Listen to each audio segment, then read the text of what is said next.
quick question for you. When you was coming in did you know you had I don't want to say obligation, but did you know you had to drop gems in Illmatic, or did you know like later on, like, you know what, people is listening to hear some gems from me? I wanted to drop gems because the conversations I was having around that time as a very young adult was that type of conversation. I was talking to a lot of older guys, and they was putting me on because they saw a light. They got started to like me and saw a difference in me from a lot of the guys I was hanging around. So a lot of the older dudes will pull me to the side. And I almost could feel that they're going to pull me to the side because I could check them. I see them checking me out while I'm with this crew, and I see them sizing up everybody. And then after a while, when they got me by myself, they started to talk, and then they realized the stuff I was up on. And my conversation started to be like that, even with my crew. And we was always trying to look for ways out.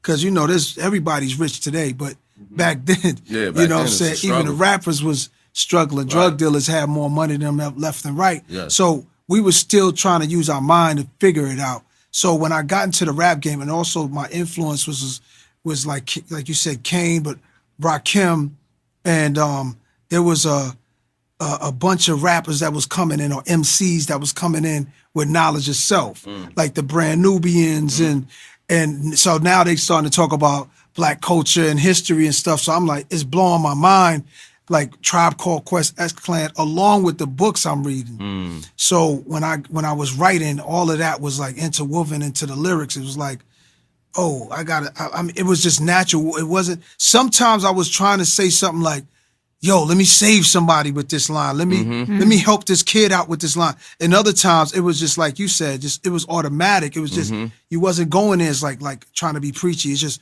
it was kind of automatic, like the type of person I am, I think. And in that, people thought that I was trying to say I was perfect, or I was catching flack because people thought I was too black or too this or too that.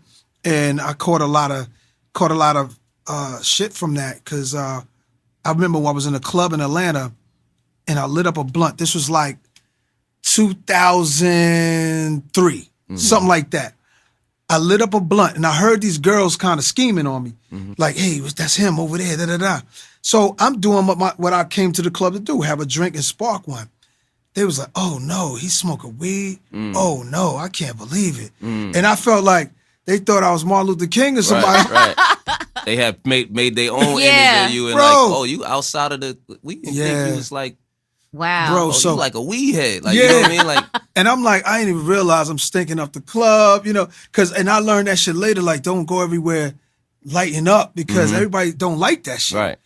And then one time this girl looked at me, I was at an award show backstage, and we just started talking, and she said, you know you can't save the world, right? And I was like, is that how you look at me? Yeah, like you're trying to. Yeah, you get caught up with that. You're like, damn, they starting to think I'm too much of this, so let me give them a little bit more of that street, then let me give them a little bit more of this fun shit. And you just have to mix it up and make sure it's a whole meal for everybody. Hey, yo, Ease.